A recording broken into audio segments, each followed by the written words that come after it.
Malakas na palakpak po kay Lord. Come on, come on, come on. You deserve all the glory, all the honor, all the praise, all the adoration. Hallelujah, hallelujah. Be praised, Lord. Be honored in this place. Salamat, Panginoon, for your wonderful presence na amin pong nararanasan. Lord, salamat because you never fail to meet us. Whenever we gather together, Lord God, in worship and in adoration of you, salamat, Lord, dahil lagi nyo kaming kinakatagpo, Panginoon. Lord, at this point in time, kami po yung nagpapasayasat ng lubos ng aming buong katauhan, O Lord God. Humihingi po kami ng kapatawaran kung meron kayong nakikitang bahid ng kasalanan sa aming buhay, namang hadlang upang hindi namin kayo lubos na maranasan ngayong araw na ito. Panginoon, kami po inyong siyasatin, linisin kami ng inyong banal at makapangyarihang dugo. Patawarin niyo po kami, Panginoon Diyos. At isuot niyo po sa amin ngayon ang baluti ng katuwiran, Panginoon. And at this point in time, Lord God, we want to give to you the best praise. We want to give to you our open hearts and open minds, Lord God, for your word. Excited po kaming mag-reflect ng inyong mga salita. Lord, kami po ay masaya kapag kami nire-rebuke ninyo through your word. Kapag kami inyong itinatama, kinukorek ninyo, Panginoon, sapagkat sa pamamagitan nito, we are being transformed from glory to glory. Lord, ayaw naming papasok kami sa lugar na ito and then we will come out the same version of ourselves. Lord, we want to go out today na hindi lamang kami pinagpala, Lord God, kundi kami pinuno at pinag-uumapaw ninyo ng inyong salita at ng inyong pong presensya. Lord, bless all the worship services all throughout the globe ng JA1 Church.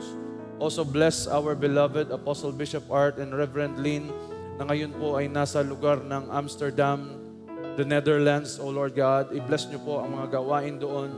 We declare your divine strength, protection, Panginoon, sa kanilang buhay and the multiple level of anointing ang ipagkaloob mo sa kanila. In Jesus' mighty name. Salamat na marami, O Diyos. Today we are excited at kami, Lord God, ay tatanggap ng bagong bagay mula sa inyo.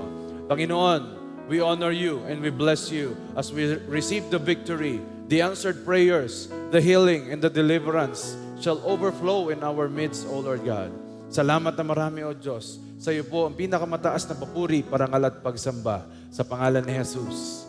Amen and amen and amen. Praise God. We may all be seated, please. Let us all declare Luke chapter 4, verses 18 to 19. Sabay-sabay po tayo. The Spirit of the Lord is upon me because He has anointed me to preach the gospel to the poor. He has sent me to heal the brokenhearted, to preach deliverance to the captives and recovery of sight to the blind, to set at liberty them that are bruised, and to proclaim the acceptable year of the Lord. For our God, He is Jesus, the Anointed One. Palakpakan po natin si Jesus. Praise God. At ang atin pong culture as JA1 family, sabay-sabay po tayo. 1, 2, 3, go. I am a blessing. I am anointed. I am a deliverer. I am a good follower. I don't destroy, I build. I am not seasonal. I appreciate everyone and everything. I am part of something big. I'm in partnership with Christ and I am not extreme. Thank you, Lord. May sabi nga sa katabi, partner, buti na lang narito ka. Mas gumanda ang araw ko kasi nakita kita. Thank you, Lord. Sino pong masaya kapag talagang lagi niyang katabi yung katabi niya tuwing Sunday? Nakakalakas po yun, ano? Nakaka-encourage po. Yung presence pa lamang ninyo dito is already an encouragement. Hindi lamang sa inyo, kundi sa amin din na mga pastor. Whenever we see you here, always excited in worshiping, glorifying the Lord, kami rin po ay na-empower ninyo through your presence. Kaya po ngayong araw na ito, we will talk about the goodness of God and His righteousness in our lives. Hindi po tayo iniligtas ni Lord dahil righteous na tayo. Niligtas niya tayo dahil siya ang righteousness natin.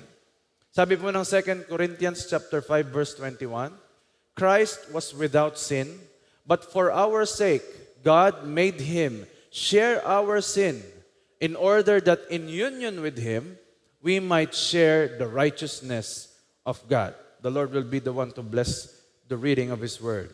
Ibig sabihin mga kapatid, yung katuwiran na hindi natin kayang abutin, dahil sa pagtanggap natin kay Jesus bilang ating Lord and Savior, yung katuwiran na yon ay Kanyang ini-impart o sineshare sa atin. Yung atin pong malinis na record na hindi natin kayang buuin through our own doing and through our own strength, si Christ po ang gumagawa nito para sa atin. Kaya kapag tumitingin ang Diyos sa Kanya o sa Panginoong Jesus, ay nakikita din niya po ang dugo na tumakip sa atin pong mga failures. Kaya I want you to know, kapatid, pinagpala tayo kasi ang tinanggap natin ay hindi lamang kaligtasan. Habang tayo nabubuhay dito sa lupa, may mga tools na kailangan tayong gamitin o lakaran para nang sa gayon ay hindi po tayo matukso ng kaaway, mamuhay tayo ng may kaayusan, malinis na pamumuhay, at yan po ay dulot ng righteousness ni Kristo. Kaya ang pag-uusapan po natin today is, My God, my righteousness. Sabihin nga po natin, My God, my righteousness. At may 3 puntos po tayong pag-uusapan about the righteousness of God. Kasi may mga misconceptions about the righteousness of God. Ito ba pinagpapaguran? Ito ba nakikita sa mabubuting gawa? Ang righteousness ba ay nakikita kapag mabait ng isang tao? Let us understand. Number 1, righteousness accepts, then transforms. We should understand that righteousness does not only transform, una muna, ina-accept nito ang lahat. Hindi ka tinatanggap ni God dahil nagbago ka, kundi nababago ka dahil tinanggap ka niya. Maraming tao ang akala po nila, kailangan muna nilang ayusin ang kanilang sarili bago lumapit sa Diyos. Meron bang may sakit na nung siya'y nagkasakit, bago siya pumunta sa ospital, siniguro niya munang magaling na siya? Meron bang ganon? Magpapa-ospital ka lamang kapag wala kang sakit? Hindi po ganon. Ang gospel ay hindi po ito isang invitation para sa mga perpektong tao lamang. Ang righteousness ni God ay hindi reward para sa mga mabubuti. Ito po ay isang regalo sa mga umaaming hindi nila kayang iligtas ang kanilang sarili. Sino pong nananampalataya ditong ang pagliligtas ay galing sa Panginoong Diyos?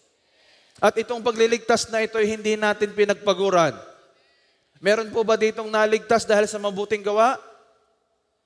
Ang kaligtasan na meron tayo ay bunga ng ating pananampalataya. At ito'y tinanggap lang natin. At ito'y niregalo lamang sa atin. According to Romans chapter 6 verse 23, kaloob ng Diyos ang buhay na walang hanggan. Kaya lamang ang maraming tao po ngayon, akala nila, magbago ka muna bago ka tanggapin ng Diyos. Ay, hindi muna ako makakasama sa church nyo. Bakit naman? Kasi marami pa akong ginagawang hindi maganda. Baka pag-apa ko sa church nyo, masunog ako. Sino po yung nakaranas ng ganong, pag nag-i-invite kayo, nang sagot sa'yo? Pero sa righteousness ng Diyos, acceptance muna bago ang transformation. Ang point of view ng mundo ay ganito. Prove yourself first, then belong. Ganyan na ganyan po ang takbo ng sanlibutan. Imagine ninyo, nung ako po'y nasa showbiz pa, kinakailangan kung sino yung pinakagwapo, pinakamaganda, pinakamagaling, pinakamaraming talent, siya po ang itinataas. Siya ang magaling, mahusay. Siya po ang hinahangaan. Siya ang maraming fans. Ganyan ang sistema ng mundo. Kailangan patunayan mo ng patunayan ng iyong sarili. Kaya po ako'y nag-quit na sa showbiz. At ako'y nagpastor na lamang. Kasi hirap na akong i-prove ang sarili ko.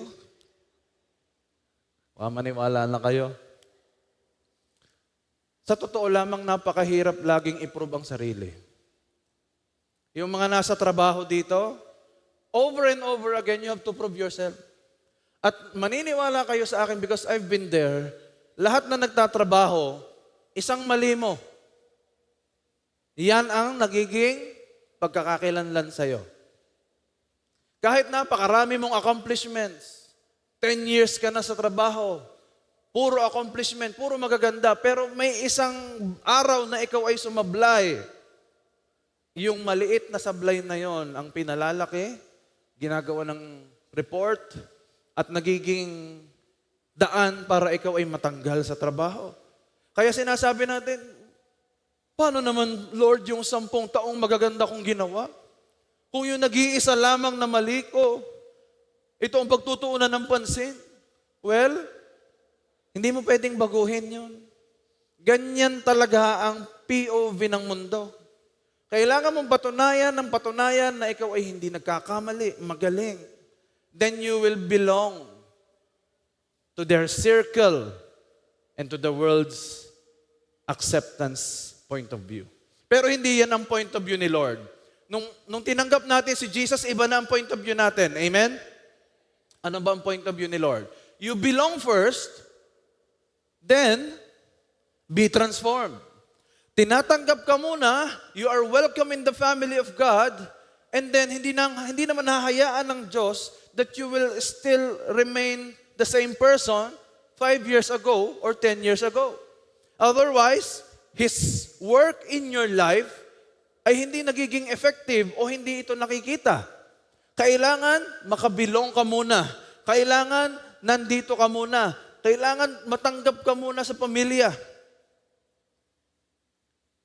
Kaya po marami ang exhausted spiritually kasi sinusubukan nilang baguhin ang sarili nila para lamang maabot ang pagtanggap o ang pag-ibig ng Diyos.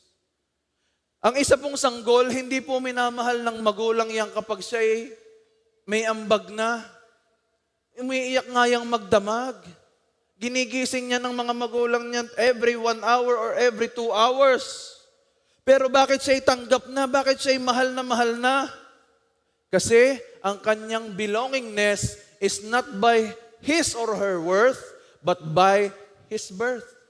At lahat ng mga Kristiyanong naririto, ipinanganak na muli. Sa lahat ng ipinanganak na muli na naririto, I have good news to you. You belong in the family of God. There is nothing that could change that. Kaya nga ang tinutukoy natin, binabanggit lagi natin, you should be born again. Born again is not a religion. Sino pong mga first-timers dito? Kindly raise your hand. Yung mga na-invite. Yan, welcome. Welcome kapatid. Sino pang mga first-timers? Praise God. You are here not to be a member of the church. Naririto tayo kasi you are accepted in the family of God at ang gusto ng Diyos, baguhin ang buhay mo mula sa wala, nagkakaroon, mula sa magulo, pumapayapa, mula sa malungkot, sumasaya, sapagkat ng tunay na pagbabago ay galing sa Diyos. Kahit anong New Year's resolution mo, kahit anong talon mo, taon-taon, di ka pa rin tumatangkad.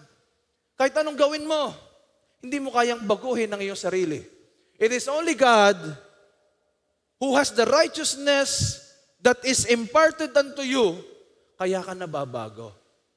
Mabulaklak po ang aking salita noon. Anong sinasabi mo, Pastor, mabulaklak? Hindi lang mabulaklak, malutong pa. Napakatindi kong magmura noon. Lahat ng mga nakakalabang ko sa computer, minumura ko. Pati yung nagtatimer pag ginambala ako habang ako'y naglalaro. Yung may-ari mismo ng computer shop, minumura.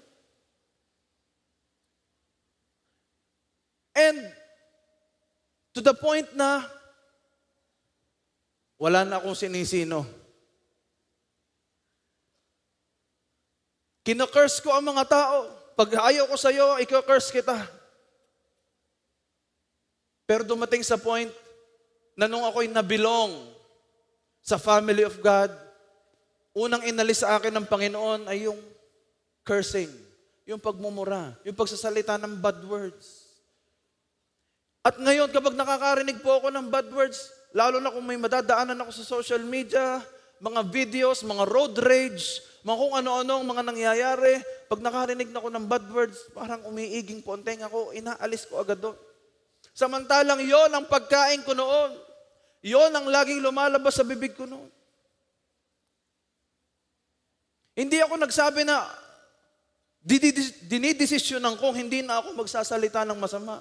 Kasi yun ay natural na lumalabas. Parang bahagi na ito ng pananalita. Pero nung ako po'y binago ng Diyos, nagkaroon ng transformation of the heart. Again, being born again is not a religion. It is about transformation of the heart. Kasi what comes out of the heart is what is inside of the heart. Hindi mo pwedeng itago yon. Kaya po ang gustong ipaunawa sa atin ng Diyos, gaano man kapangit ang nakaraan, gaano man kasablay ang buhay mo ngayon, I want you to know God is always there to transform you because you belong in His love, in His family. Hindi ka kayang baguhin ng kahit nga yung pagkulong. Let's say ang isang tao ikulong mo. Ikulong natin yan at mababago ang buhay niyan. Hindi. Ibigay mo lahat ng gusto niyan at mababago ang buhay niyan. Hindi. There is nothing that could change a person other than the righteousness of God. You should belong first. Kaya huwag mo sasabihin, Pastor, saka na ako pupunta ng church, saka na ako sasama sa iyo, kapag okay na ako, kapag wala na ako sama ng loob. No. Ang gusto nga ng Diyos yung mga ganyan. Hindi ka kasi nagre-repent para mahalin ka, kundi humihingi ka ng tawad, nagpapakumbaba ka sa Diyos, kasi nararamdaman mong mahal ka na ng Diyos. Ang tunay na repentance ay hindi lang bunga ng takot mo sa impyerno. Ito'y bunga ng impartation ng katwiran ng Diyos sa iyo. Imaginein mo ang isang batang nahulog sa kanal, na mabaho, nasugatan, puro gasgas. Pag pumunta ba siya sa kanyang nanay, anong gagawin ng nanay niya? Papaluin ho yun. Pero ano po ang tunay na gagawin ng isang nanay na mahabagin? Sasabihin niya ba, ikaw ay maligo at saka kita yayakapin. Sabihin na natin yung bata ay 3 years old, 2 years old, hindi niya naman alam ang kanyang nilalakaran. Yun ba'y papaluin mo? Yun ba'y bahala ka na sa buhay mo? No. Anong gagawin po nung nanay o nung tatay? Halika dito. Kahit mabaho yun, gagamutin mo na, ililinisin siya, gagamutin yung sugat. Okay lang yan, basta mahalaga ay safe ka, hindi ka nasaktan. Walang nanay na itataboy ang anak dahil lamang naputikan. Pero ganito ang akala ng maraming tao at maraming Kristiyano. Na kapag siya'y nagkasala, na kapag siya'y nadumihan, kapag siya'y nagkaroon ng maling desisyon, ayaw na ng Diyos sa kanya. Galit na ang Diyos sa kanya. No? God is a very compassionate God. At sabi nga ng Biblia, He is slow to anger. He understands your situation. He knows the darkness that you are in. Alam ng Diyos na ang mga nagkakasala at ang mga gumagawa ng buhay na hindi ayon sa Kanya, alam ng Diyos na nasa dilim. Kaya ang gustong gawin ng Panginoon, tulungan at iahon. Kaya do not ever cancel yourself out. Dirt does not cancel relationship. Uulitin ko sa inyo, ang dumi o ang putik, kahit malinis ka na, naputikan ka uli, it does not cancel the relationship. Hindi hadlang ang dumi mo para mahalin ka ng Diyos. Kasi yung pagmamahal niya ang naglilinis sa'yo. Hello? Kapag sinukuan mo na ang sarili mo, alam mo, hindi pa sumusuko ang Diyos sa'yo. Akala natin ang righteousness yung hindi na nagkakamali. No. Ang totoong righteousness, itong sinasabi, kahit ako'y bumabagsak, kahit ako'y nagkakamali, may tagapagligtas akong hindi bumibitaw sa akin. That is true righteousness. The awareness na merong nagliligtas, na merong tumutulong sa'yo. Si David nagkamali. Si Moses pumapalpak. Si Peter itinanggi si Jesus, pero bakit ginamit pa rin sila ng Diyos? Dahil ang gusto ni Lord, everybody say, surrendered heart. Lakse, surrendered heart. Ang gusto ng Diyos, hindi mo baguhin ang ugali mo. Ang gusto ng Diyos, nakasurrender ang puso mo sa Kanya. Eh paano ba, pastor, yung nakasurrender ang puso sa Kanya? Yung sinasabi mo na, hindi naman ang qualification ko o ang galing ko, ang husay ko, ang magliligtas sa akin o ang magbabalidate sa akin. It is your surrendered heart.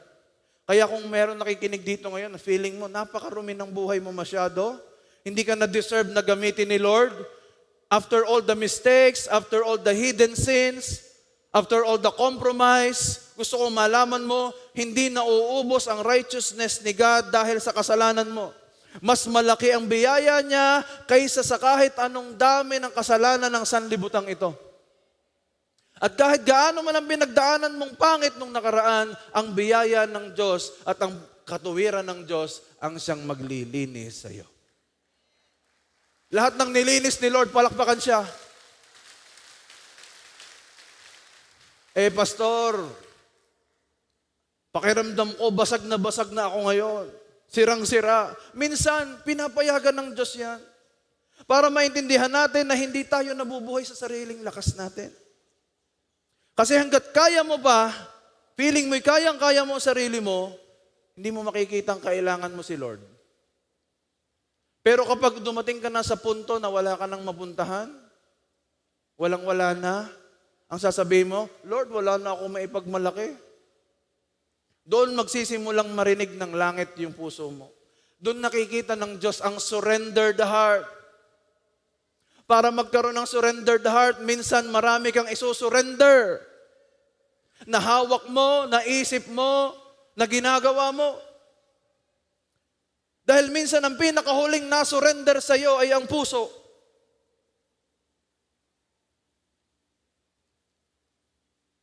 Huwag kang lalapit kay Lord dahil perfect ka na. Lumapit ka dahil siya'y mabuti sa iyo. Ang panalangin mo ay dinidinig ng Panginoon.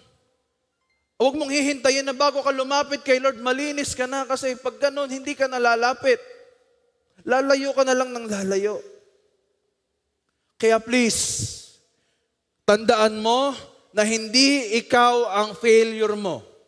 Hindi ikaw ang mistake mo. Kung ikaw ay 10 taon na sa trabaho at nagkamali ka ng 1 beses at natanggal ka dahil doon, huwag mong sasabihin na failure akong tao. It's just that the world's point of view, gusto lagi i-prove mo ang sarili mo. Isn't it so liberating or nakakagaan ng loob na sa Panginoong Diyos, hindi pala natin kailangang i-prove ang ating sarili. Ang kailangan lang natin ay isurrender ang ating puso. Hindi sa laki ng binibigay mo, hindi sa lakas ng boses mo, hindi sa ganda ng preaching mo, hindi sa ganda ng buhay at pamilya mo, nasusukat ang pag-ibig ng Diyos. Minsan, sa pinakamadilim na sitwasyon, sa pinakamababang bahagi ng buhay, sa pinakamadumi na parte ng buhay.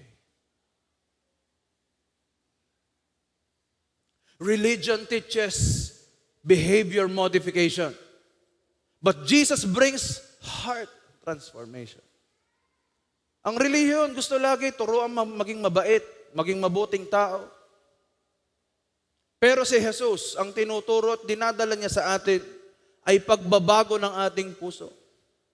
Hindi lang po tinakpan ng Diyos ang kasalanan mo, pinalitan niya ang puso mo. Inayos niya ang buhay mo. Ito'y bagong buhay. Ang sabi ng relihiyon, ayusin mo ang buhay mo, ayusin mo ang panlabas mo. Pero kay Jesus sabi niya, ako ang mag-aayos sa iyo. Ibigay mo lang sa akin ang puso mo, aayusin ko yan. Ibibigay ko sa iyo ang buhay na ganap at kasaya-saya. Basta kaya mong isurrender ang puso. Pastor, sinurrender ko na ang puso ko pero hindi ko siya kayang isurrender. Mahal ko siya.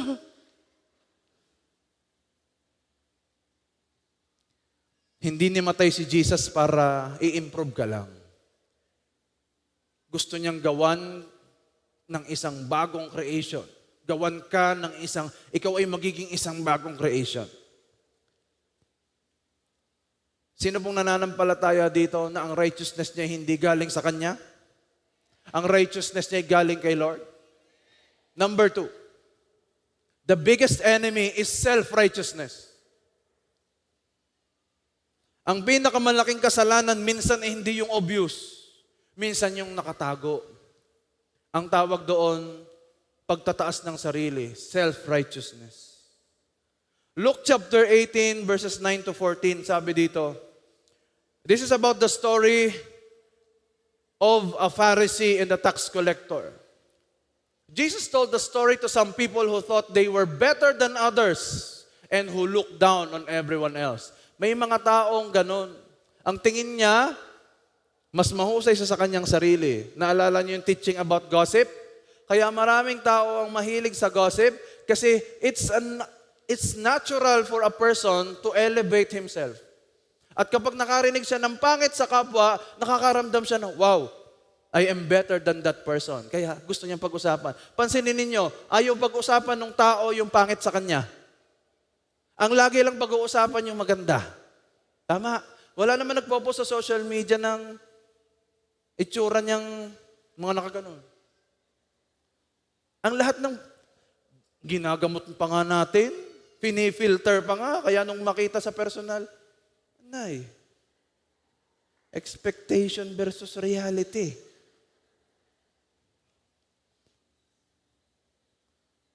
Kamukha ni Soren Legaspi sa picture. Nung nakasalubong ko, naging Soren Legarda.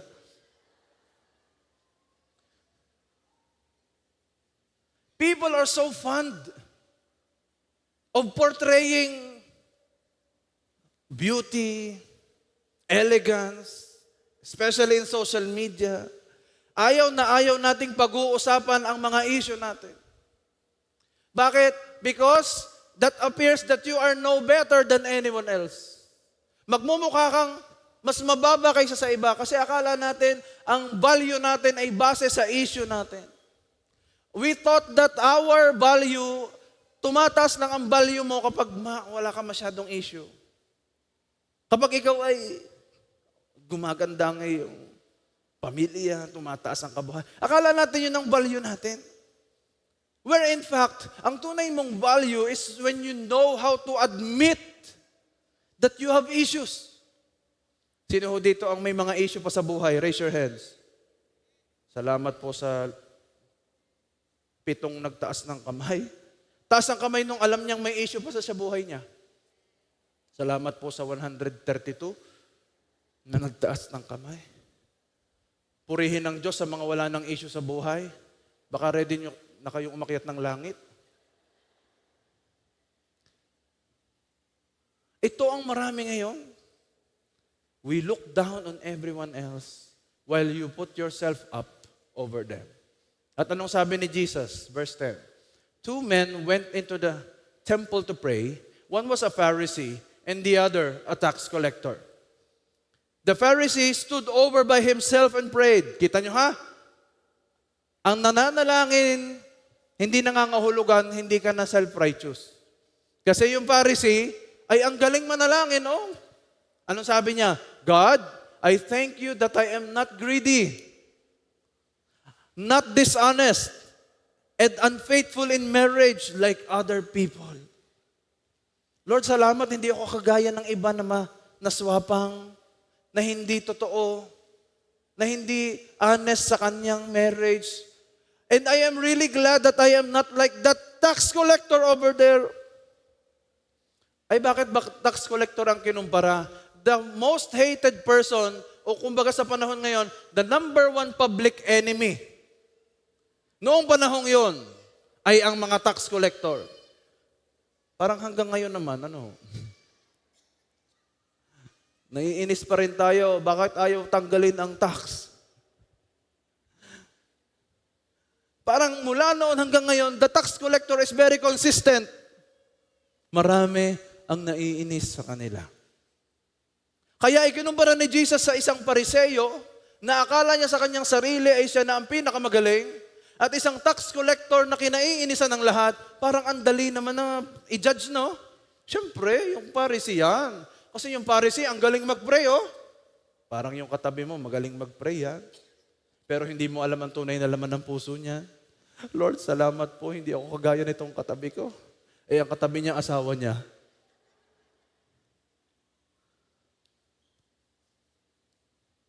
Yung Pariseo, maraming alam na verses yun. Kabisado nun ang turo ni Moses. Alam ang mga batas ng Panginoon. Ay yung tax collector, corrupt, nanghihingi ng labis sa dapat na hingin.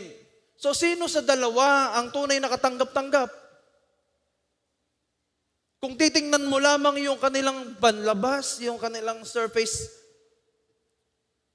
on the surface, sinong mas katanggap-tanggap? Yung magaling mag-pray, magaling sa Biblia, o itong hindi nga nagpe-pray, nagnanakaw pa? Galit ang mga tao kasi humihingi ng labis? Sino ang mas papaboran ng tao? Yung Pariseo.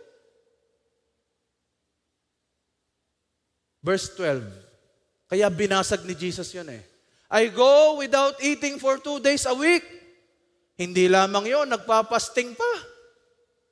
And I give you 1/10 of all I earn. Nagtatights pa. Sabi mo sa katabi, parang ikaw ang pinag-uusapan. Daming alam na verse, nagpe-pray, nagtatights, nagpapasting. Ay ano ba bang hihingin mo? Napaka. Sasabihin nga sa panahon natin, aba, utoy, lampas langit ka na. Hindi sumasablay ang mga yan ng worship service.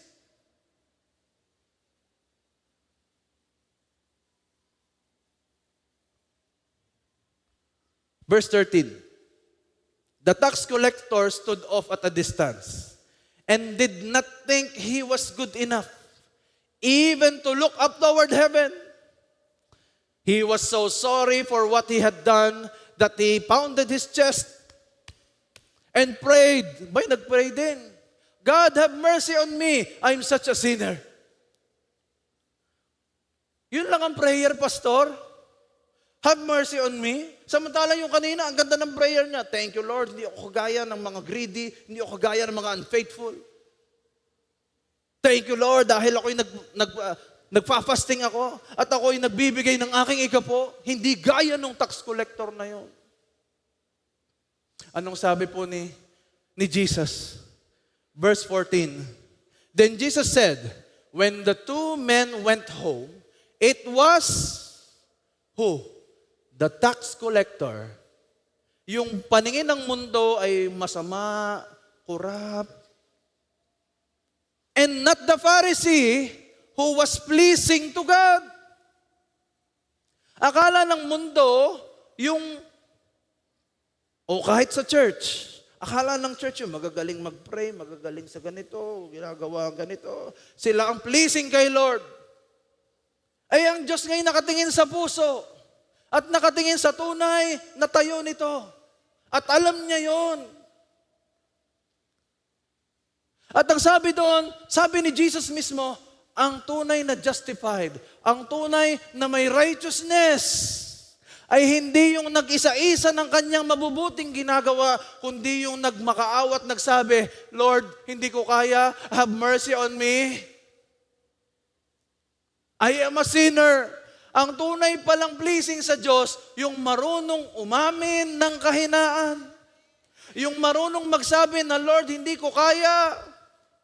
Na, Lord, pag malayo ka sa akin, walang magandang mangyayari. Yun pala ang pleasing sa Diyos. So, ibig sabihin, Pastor, hindi pleasing kay Lord yung nagtatights? Hindi pleasing kay Lord yung mabuting ganito? No, it's not the point. Ang point is, you don't enumerate your good works in order for you to be justified as righteous. Because righteousness is not based on your good works. Righteousness is based on a transformed and surrendered heart.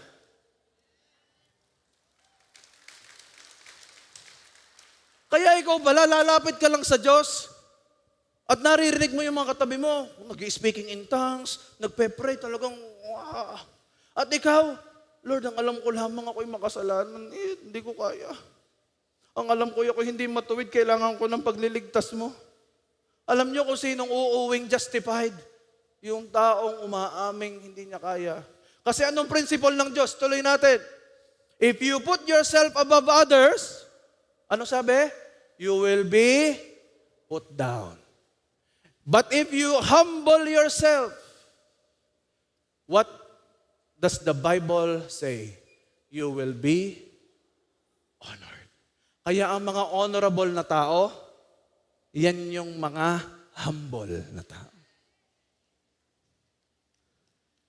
Amen? Kaya nga po ang tawag sa mga politicians ay honorable. The honorable, ganito. Bakit? Kasi ine-expect ng mundo o ng tao ng Diyos na they will serve. They are humble. Kaya itong principle ng Panginoon, He doesn't look only at your good works. Righteousness is not achieved, it is received. Ang self-righteous, akala niya kaya niya without God.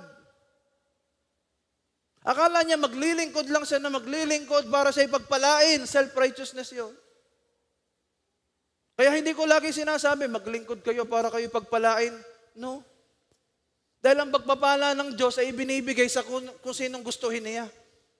Hindi mo pwedeng, ay, Lord, nilistahan kita. Nung linggo, ako ay sumayaw. Nung nakaraang Sabado, ako'y nag-Bible study, nag-life group, nag-A group, nag-deliverance. Ay, sigurado na mga kapalit nito ay pagpapala. Hindi pala ganon. Kasi minsan ang pagpapalay dumadaloy doon sa mga taong nililist expect natin. Pastor, ang dami ko nang nailuhod na panalangin. Hanggang ngayon, wala pa rin. Pero yung katabi ko, ngayon lang umattend. Next week, nag-testify na ng answered prayer. Bakit ganon? Again, ang Diyos ay tumitingin sa puso. Ang Diyos ay nakatingin sa tunay na laman ng puso. Kahit anong sabihin mo, gawin mo, kapag hindi yan ang tunay na laman ng puso mo, pag mali ang motibo ng puso mo, ang reward ay nandoon sa puso, hindi sa gawa. Kaya ang righteousness, hindi mo ito kayang gawin ng gawin o i-achieve. Ang righteousness, ito lang ay tinatanggap. Impartation ito ng Spirit ng Diyos. Kapag may Jesus ka na sa buhay mo, then you have the righteousness of God. Amen. Ay ano pong gagawin ko para magkaroon ng righteousness? Tanggapin. Hindi po ako gagawa ng mabuti para maging righteous? No. Wala ka pang ginagawa, righteous ka na. Basta manampalataya ka kay Jesus. Basta sinimulan mong tanggapin si Jesus ng buong puso at buong isip, buong lakas. Ibig sabihin, nag-umpisa na ang righteousness ni Lord sa'yo. Ay ano po yung mabubuting gawa? Holiness. Kailangan din ang mabuting gawa. Kailangan talaga mag-tithes. Kailangan din ang maging faithful sa marriage. Siyempre dapat din ang maging totoo at hindi nagsisinungaling. That is called holy living. Holiness. At nagkakaroon lamang ng holiness kapag may righteousness na. Hello. Ang righteousness ay parang inilalagay ka sa tamang daan. Dati ang daan mo ito. Papuntang impyerno, yan ang daan mo, yan ang nilalakaran mo. Kaya kahit anong bite mo, kahit anong buti ng puso mo, mali pa rin ang daan mo. Kailan lamang nagkakaroon ng righteousness? Kapag yung dating maling daan mo, inilipat ka na ng Diyos. Righteousness is about positioning, right positioning. Narito ka, nilipat ka ng Diyos sa liwanag. At ngayon, lumalakad ka ng may kabanalan. Kaya nga may verse sa Bible, ang mabubuting gawa ng tao ay isang filthy rag, maduming basahan sa kanyang harapan. Yan ay kapag wala kang relasyon sa Diyos. Kaya yung kahit bait mo, galing mong tumulong, meron kang ganito, lahat ng charity, meron ka, binamimigay mo ang pera mo, tinutulungan mo ang may sakit, lahat na ginawa mong kabutihan. Pag mali ang tayo mo, you are not righteous still. So anong uunahin mo? Itama mo muna ang tayo. Go to that right position in God, the righteousness of God. At ngayon ka mag-umpisang lumakad ng may kabanalan. Righteousness muna, and then holy living. You cannot live holy if you do not receive the righteousness of God. Amen? Yung nakakaunawa, pumalakpak nga po kay Lord.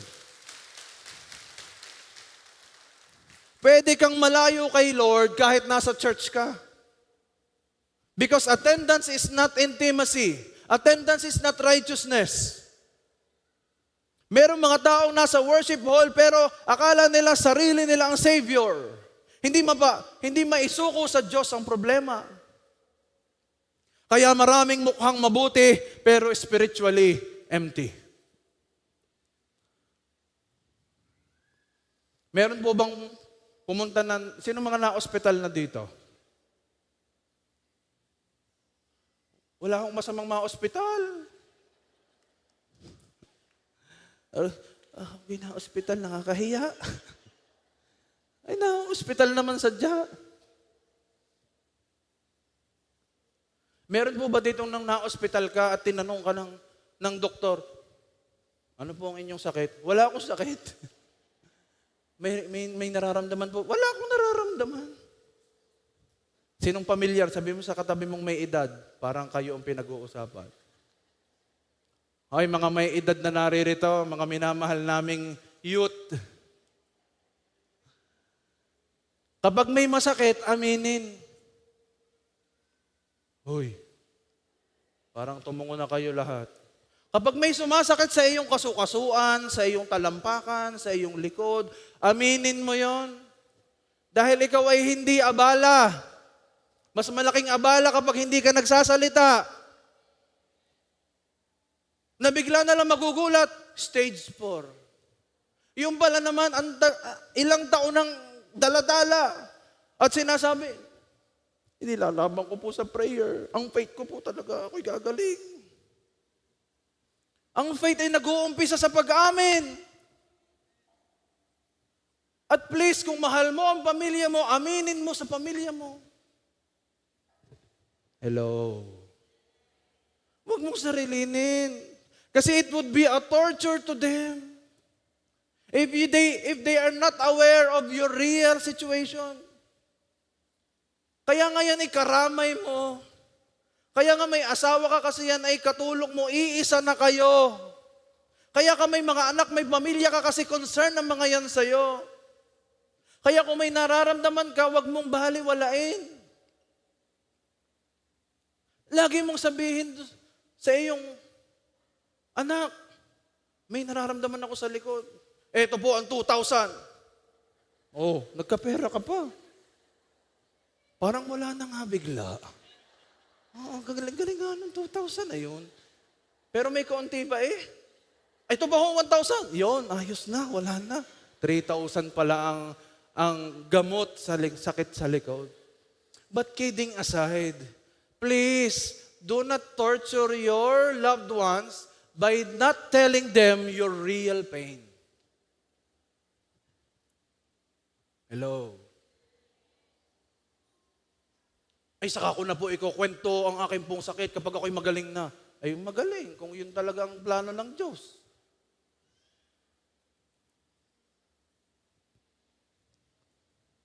Number 3. Ito na po ang last point. Righteousness begins at the cross. Sinabi ko kanina nung tinanggap mo si Jesus, ano ba yung tinatanggap mo? Tinatanggap mo na siya'y namatay at nabuhay mag-uli. At saan siya namatay? Namatay siya sa cross. At kasamang namatay sa cross, ang lahat ng mga kasalanan, sakit, karamdaman, problema ng mundo. Ang cross, hindi lang nagbayad ng kasalanan mo, binabago ng cross ang identity mo. Hindi ka tinatawag ng langit ayon sa iyong pagkakamali. Tinatawag ka ng langit at ng amang sumasalangit na bilang anak. Sabi mo sa katabi mo, anak ka ni Lord. Marami pong mga Kristiyano, pinatawad na sila pero nakakulong pa dun sa lumang identity. Binago na ng Diyos ang kanila pong, they are a new creation, pero bakit ba parang, hindi pa rin nababago ang tingin nila sa kanilang sarili. Kahit sila'y pinalayan at pinatawad na, namumuhay pa rin parang prisoner. Kapag tinanggap mo si Jesus, hindi lang nabago ang destinasyon mo o ang daan mo, nababago din ang pangalan mo. Dati ang pangalan mo, you are a sinner, you are guilty, you are a prisoner. Ngayon ang pangalan mo, you are a son of God, you are a daughter of God, you are chosen by God, you are redeemed by God, you are loved by God, you are prospered by God, you have the righteousness of God. Please, wag mo nang balikan yung dating ikaw kasi ang Diyos hindi na binabalikan yon. Sabi ng Biblia, His love or God does not keep a record of wrongs. Kaya wala tayong karapatang balik-balikan ang dating tayo. At ipaalala sa sarili natin, 5 years ago, dati ka namang mangkukulam. Wag. Do not rob yourself of your new identity. You are beloved. You are changed. Sabihin nga natin, I am transformed. Laksan mo, I am transformed. Not by works, but by faith. I am a child of God. I am chosen. I am redeemed. Pahina ng pahina. Mayaman ako. Yan, diyan kayo magaling. Pinagbala ako ng Diyos. Iniligtas ako ng Diyos. Binago na ako ng Diyos.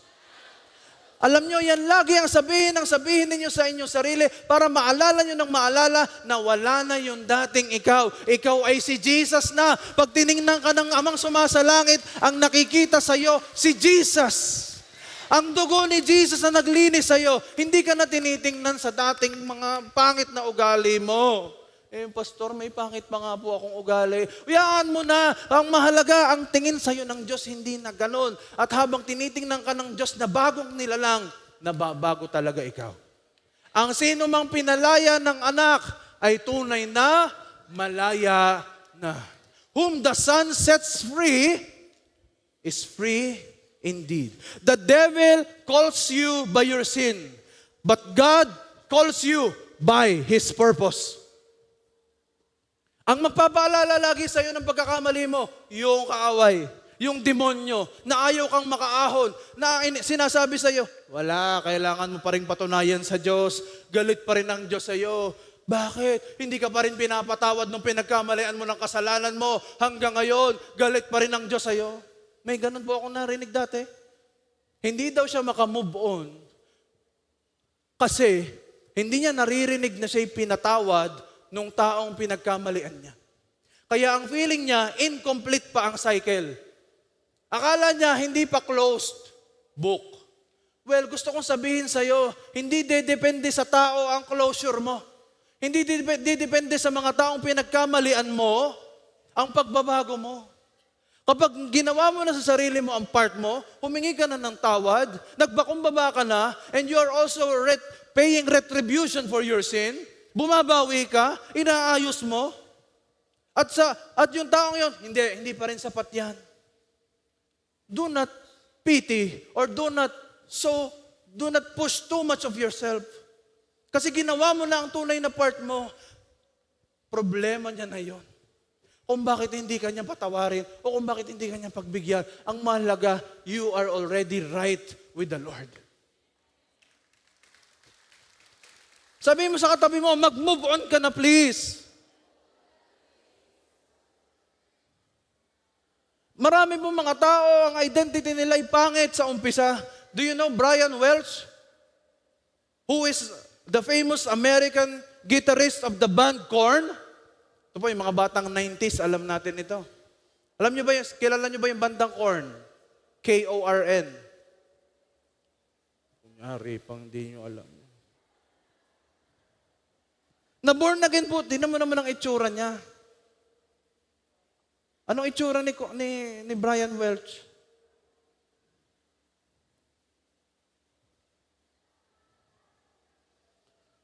Kung may makakasalubong kang ganyan sa church, anong sasabihin mo? In Jesus name.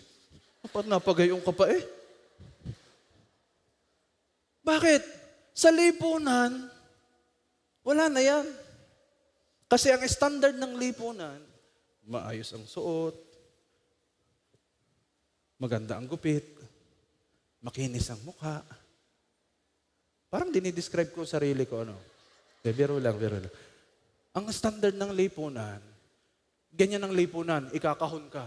Dapat ganito ka. Pag ganito ka, accepted ka. Ang church minsan, pagkakamali din yun. Pag may dadating sa church, sabi nung isang usher, baka mali kayong napuntahan, sir. Baka dapat doon kayo sa rehab. Dahil ang nadating dito, ang mga suot ay long sleeve. Maganda ang sapatos. Magpagupit muna kayo. Alisin niyo yung balbas niyo. Bakit ba kayo may eyeliner? At anong tawag doon? Bakit ba kayo may mascara? Alisin niyo muna yan dahil hindi bagay sa church yan. Tama ba yon? Para kang Pariseo. Kaya nga sabi ng Biblia, righteousness first accepts. Kung ito hindi inaccept, hindi siya mababago.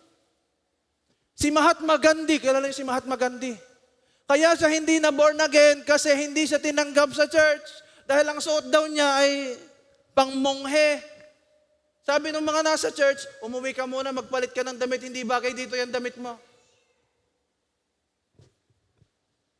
Eh hindi ba pastor, dapat pag nasa church ka, you will give your very best. Lalo na yung suot mo. Eh 100 years ka nang born again, naiintindihan mo na yon. Pero yung babagong papasok, nasa dilim yun, hindi niya alam kung paano siya magdadamit. Hindi niya alam na yung gupit pa lang yon ay dapat ayusin.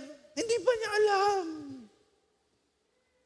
Hello, ang alam niya lang, kailangan niya ng Savior. Kaya please, tulungan mo ang taong ilapit sa Savior. Hindi lang baguhin ang suot, kundi mabago ang puso.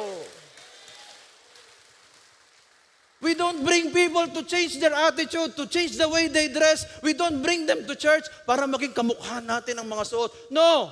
We bring them to church because we want their heart na ma-meet ni Lord, ma-capture ni Lord, ma-embrace ng Panginoon, that in their brokenness, meron pa palang Diyos na nagmamahal. Dahil ikaw ay ganun din, mas maayos lang ang suot mo sa Kanya. Mas maayos lang ang gupit mo nung dumating ka sa church. Pero alam niyo ba ang pinagdaanan nito? Shabu addict. Self-confessed atheist. Walang Diyos.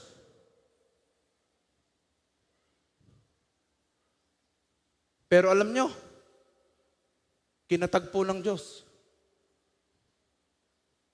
Alcohol abuse, depression, at sinabi niya kahit siya'y sikat na sikat,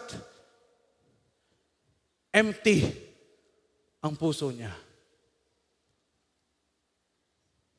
At noong 2005, na-encounter niya si Lord. Iniwan niya ang kanyang banda at naging isang devout Christian.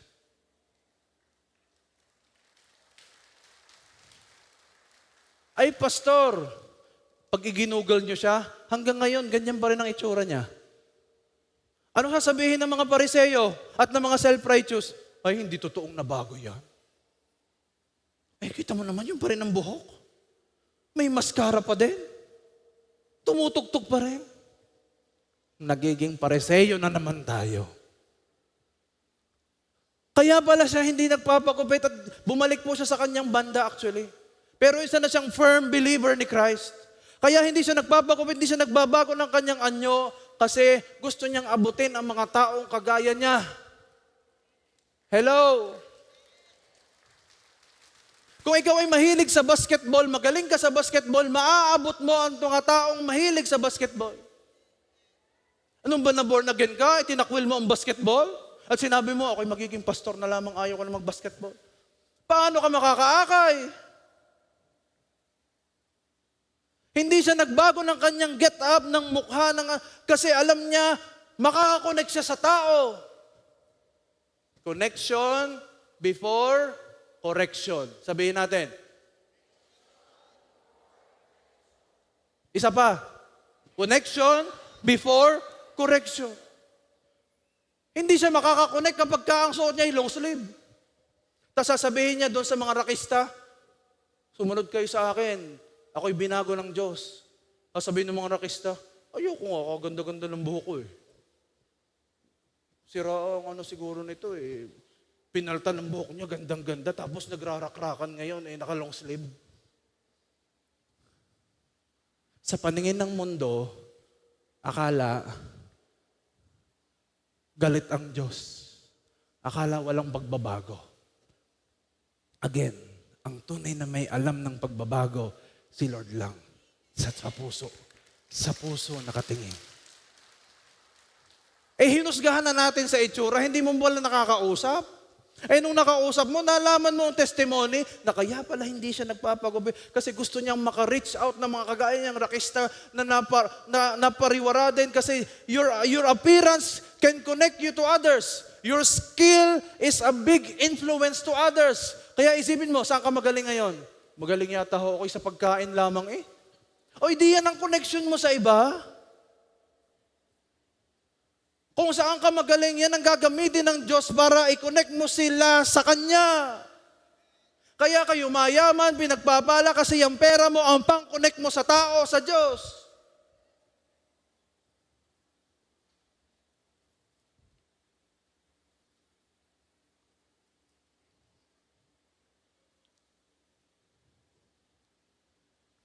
Meron ho ba kayong kilalang inampon, matapos ampunin ng ilang taon lang nakatira doon sa kanyang bagong pamilya, takot na takot pa rin magbukas ng rep.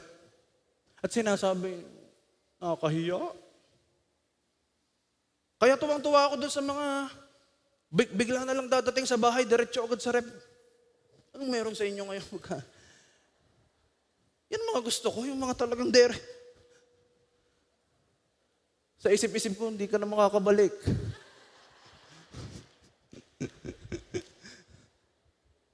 Pero, kidding aside, anak ka na. Inampun ka na. Legally, you were given the right and privilege of a son and daughter ng pamilyang ito. Tapos yung rep nahihiya kang buksan. Parang Kristiyano. Ikaw ay anak na ng Diyos pero nahihiya kang lumapit. Nahihiya ka magsabi ng totoong kalagayan mo? Nahihiya ka ba? Yung mga katabi mo, hiyang-hiya ka sa katabi mo, baka makita nilang ako'y naiyak. Ibig sabihin ako'y may pinagdadaanan. Ibig sabihin ako'y makasalanan. Sa amin na lang ako iiyak. Hanggang sa nakalimutan mo na. Kasi kaya ka nga narito, kasi kinakatagpo ka na ng Diyos dito, nangungusap na ang Diyos sa'yo dito, ayaw na ng Diyos, nalalabas ka pa sa lugar na ito, nahihiya ka pa sa Kanya.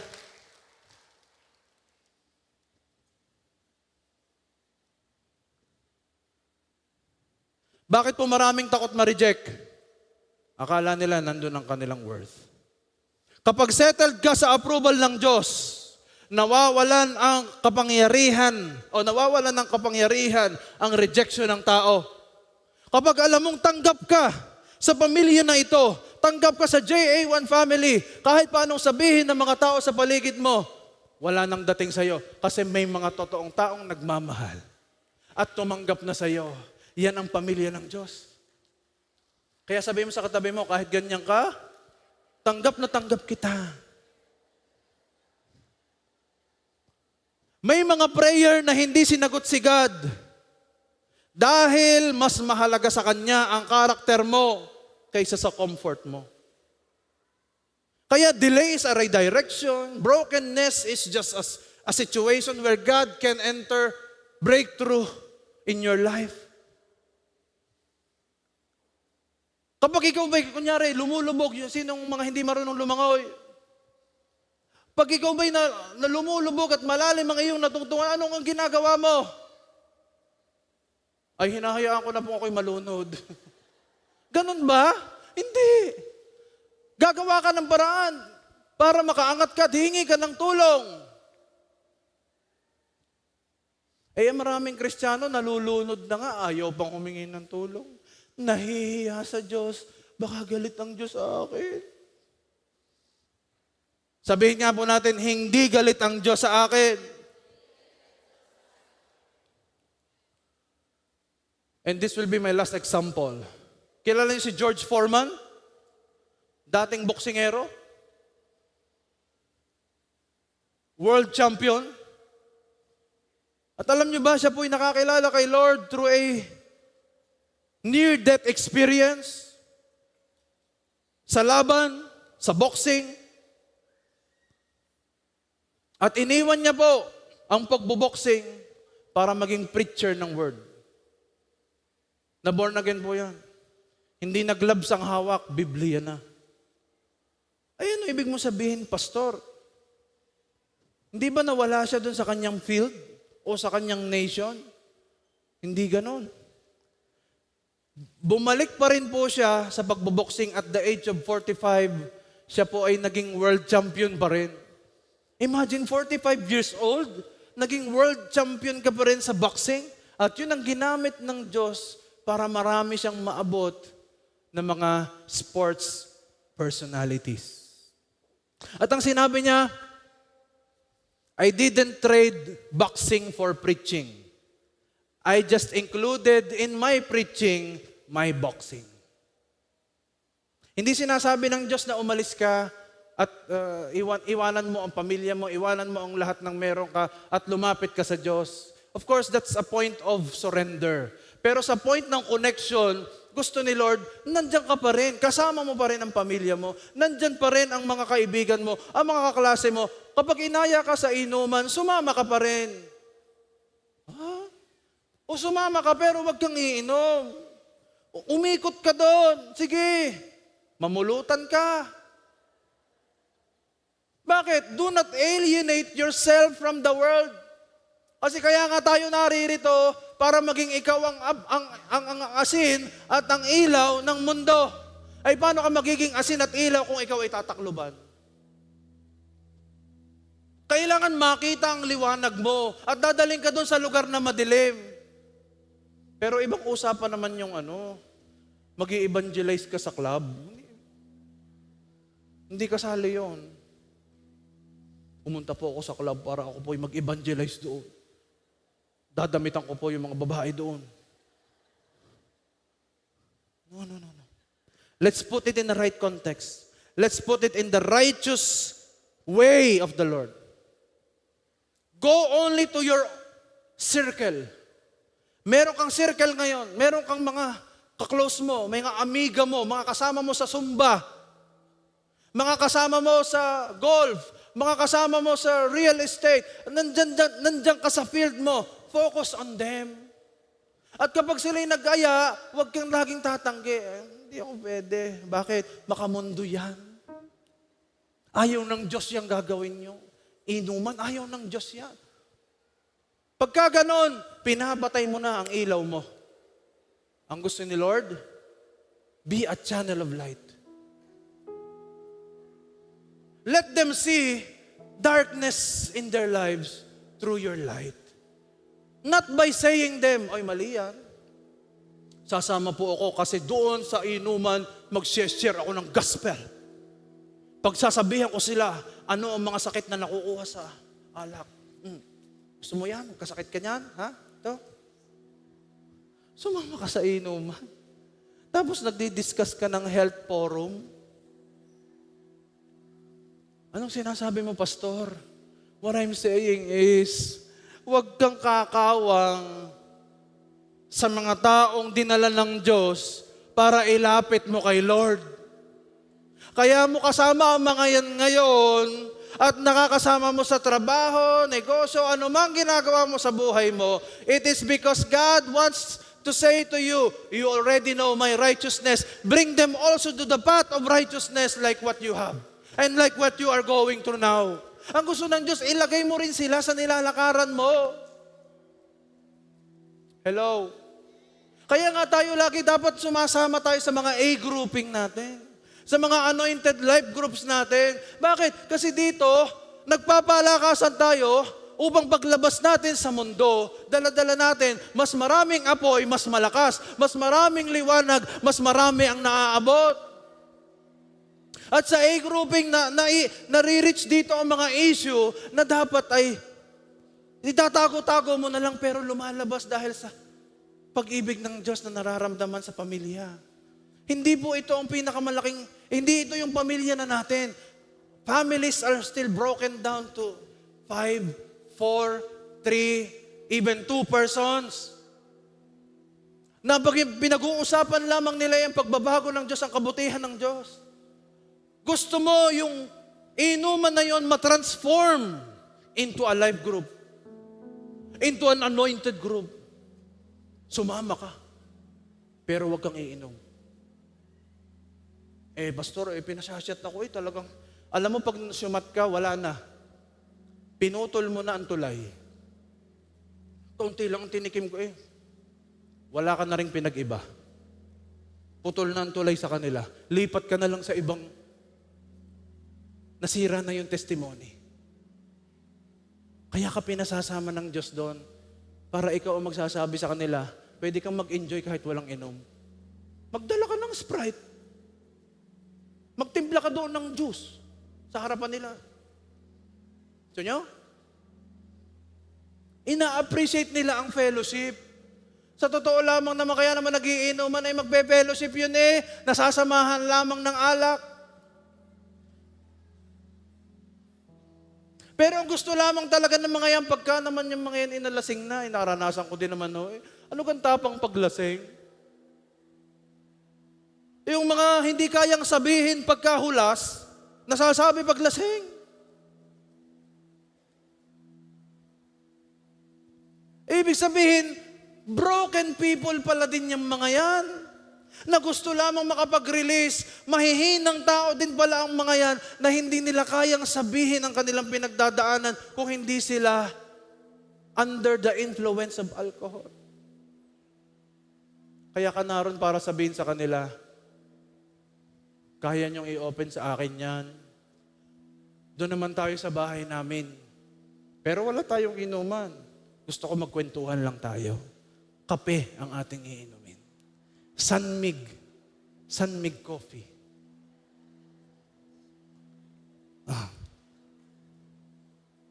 Pupunta yan. May isa, dalawang pupunta dyan. Lalo na yung may mabigat na pinagdadaanan.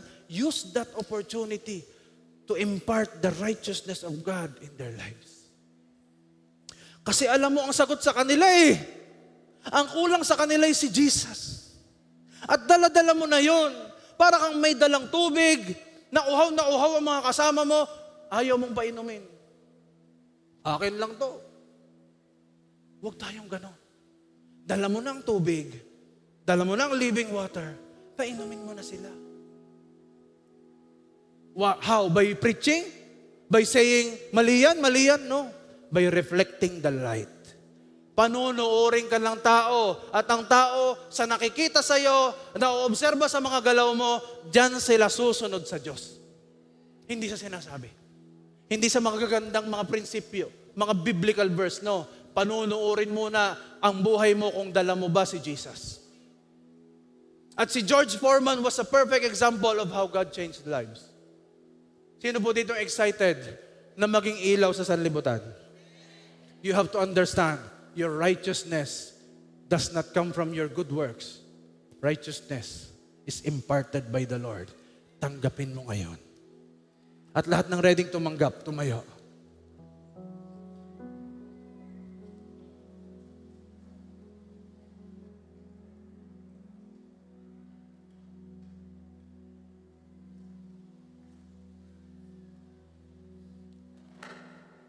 Minsan may pagkapariseyo pa tayo. We judge people by appearance, by words, by the past mistakes. Mag-transition na tayo like the tax collector na marunong umamin. Huwag na tayo magkumpara sa iba. Buti na lang ako'y mas mabait. Mas mahusay na tao kaysa sa kapitbahay ko, kaysa sa mga kapatid ko. Ako ang blessed na blessed ni Lord. Don't be like a Pharisee. Be relatable to them. Connect with them. Because the righteousness of God needs a pathway. It needs a connection. It needs a pipeline. Kailangan ito ng tubo na dadaluyan sa iba. And that is you. Ikaw ang daluyan ng righteousness ni Lord sa lupa. Amen. Kaya today, sabi nung awitin, pag-ibig mo, O Diyos, di mapapatay na. Pinatunayan mo ito hanggang kamatayan. Dugo mo umigis, dalay kaligtasan. Nakamtan namin na buhay na wala hanggan. Let's sing. O Diyos, pag-ibig mo'y ganap, biyaya hindi magwawakas. Patnubay mo ay kalakasang wagas. Kalakasang wagas. Kagalakay hindi kukupas.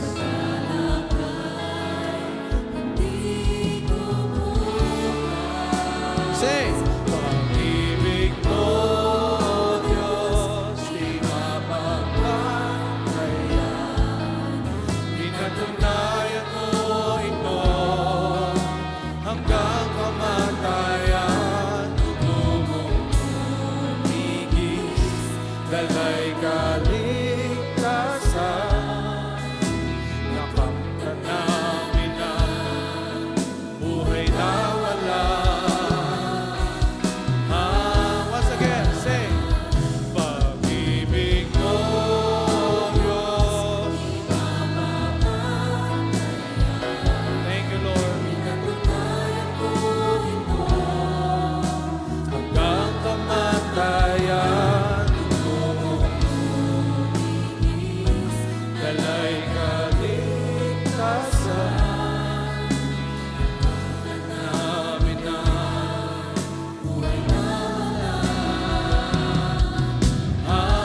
sadyang dakila ang pag-ibig mo. Dakila ang pag-ibig mo. Walang hanggan ako pupuri sa'yo.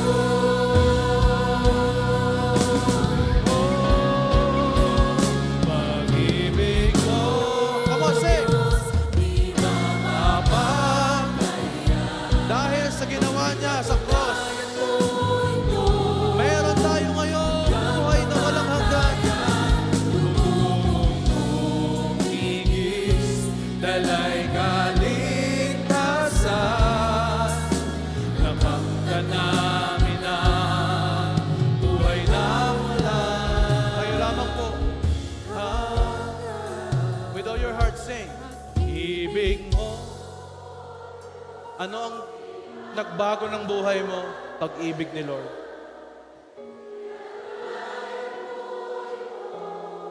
Huwag mong sayangin ang kamatayan ni Jesus. Natigis ang dugo upang i-impart ang kaligtasan at ang righteousness ni Lord. Not by works, but by faith.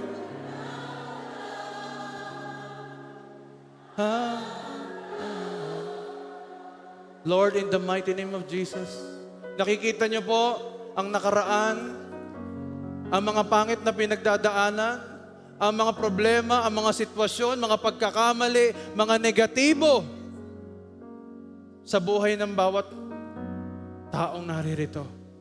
Sa mga anak mo, Panginoon Diyos, na nabibigatan, matindi ang pinagdadaanan sa buhay. Lord, I declare, show them that they have the righteousness of God through Christ Jesus. Na sila, Panginoon Diyos, ay hindi mistakes or failures ang identity. But their identity is that they are changed. They are transformed. They are loved by God. Mahal ng Diyos, niligtas ng Diyos, pinagpapala ng Diyos, pinapabura ng Diyos. This is their identity now, Panginoon. At hayaan niyo pong ito lagi ang mailagay nila sa puso't isipan. Na kapag sila'y dumadaan sa pagsubok, di nila nalilimutan na ang Diyos na pumili sa kanila ay kasama nila at kakampi nila, Panginoon. Lord, salamat. Hindi niyo inaalis ang pagsubok, kundi hinahayaan yung daanan namin ito upang kami mas mabago at matransform sa mga pangit naming pag-uugali. Lord, you changed us and you saved us not to just modify our looks or modify our attitude or our behavior. You want a transformed heart. Kaya ngayong oras na ito, may transformation na nagaganap sa puso ng bawat anak mo. Lord, transform them, Lord God, from glory to glory, according to your image, Lord God. Panginoon, hindi lang kami mabago sa salita o sa isip, lalo tigit sa puso. Lord, gusto namin, Panginoon, ang puso mo. Ang puso mong laging mahabagin, laging mapagpatawad. Ang puso mong laging umuunawa. Panginoon, give us that heart that beats for the lost souls. Lord, today, mayroong ginagawang heart surgery kayo sa amin. Inaalis niyo ang pangit, pinapalitan niyo ng bago, inaalis niyo, Panginoon, yung matitigas na puso, ginagawa niyo yung heart of flesh. Kasi ngayon, ang gusto ninyo, Lord, gusto niyo maraming ma-born again, maraming makakilala sa inyo, and you will use the JA1 family to be a channel of righteousness, of salvation, of love, of peace to others. Lord, tinatanggap namin kayo ngayon. Sabihin po natin, Panginoong Jesus, tinatanggap ka namin bilang aming righteousness, aming kaligtasan, at aming Diyos at Panginoon. Wala na ang dating pagkatao. Lahat ay pawang bago na. Thank you, Lord, for a transformed life. And I will help to transform others through my life. Thank you, Jesus. I am the righteousness of God through Christ Jesus. Not by works, but by faith. I receive the blessings. I receive my new identity. I am loved.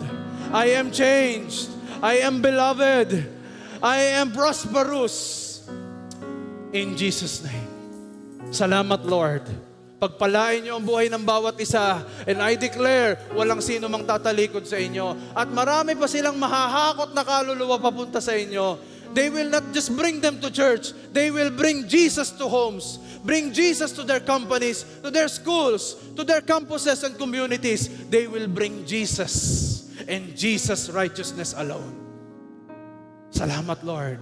Sa iyo po ang papuri, parangal at pagsamba. Sineselyuhan namin ang inyong dugo, ang aming tinanggap ngayong araw na ito. Thank you, Lord, for your righteousness. We are already walking in that path and teach us to live a holy life. To God be the glory.